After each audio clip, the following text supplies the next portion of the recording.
What's up guys, Nick here with part 3 of our discussion on chromaticism. If you find these videos helpful, please subscribe and like the links in the description to keep up to date on all of my posts.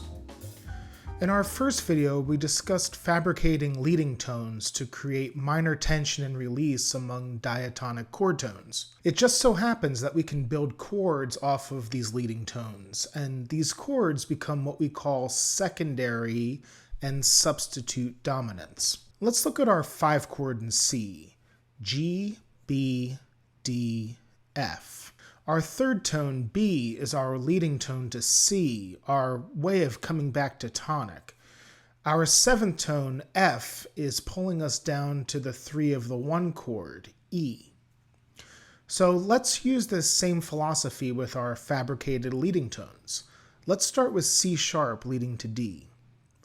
C sharp is the 3rd tone of an A chord, A, C sharp, E. This nicely leads us from an A chord to a D minor chord, A, D, F, where our upper 2 notes resolve nicely up a half step.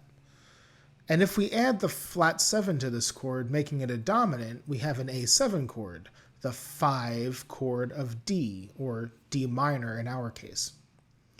We call this a secondary dominant, as it is secondary to our primary dominant of 5-1.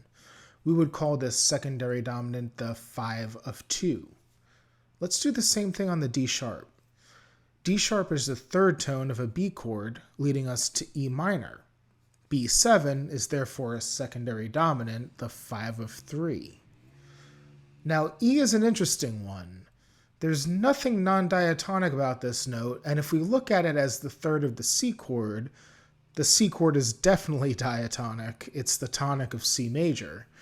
But what if we make a C a dominant chord using B flat as the 7th? Well, now we have the 5 of 4 chord, C7.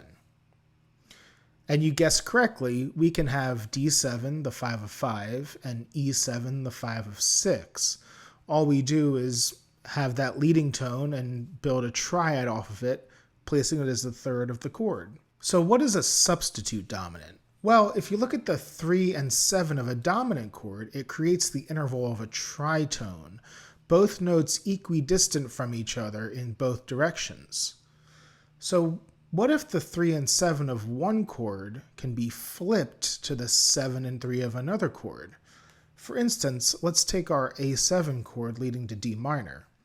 C sharp and G, the 3 and 7 of A7, A, C sharp, E, G. Let's spell the C sharp as a D flat, the enharmonic equivalent. D flat and G are the 7 and 3 of an E flat 7 chord, E flat, G, B flat, D flat. E flat just so happens to be a half step above D, and as we know, half steps create that tension and release when resolving. So E flat 7 is a substitute 5 of 2. An easy way to think of substitute dominants is that they are the 5-7 chord a half step above their resolution. So for D minor, it would be E flat 7. For E minor, it would be F7. For F, it would be F sharp 7. For G, it would be A flat 7. For A minor, it would be B flat 7. Substitute dominants create a lot of tension because most of their chord tones are non-diatonic to the key you're in. So be cautious when using them, as they could be in conflict with the melody or the overall sound of your song. I hope this video was helpful to all of you. As always, comment if you have questions on anything, and I'll be sure to get back to you. Thanks everyone, and stay creative.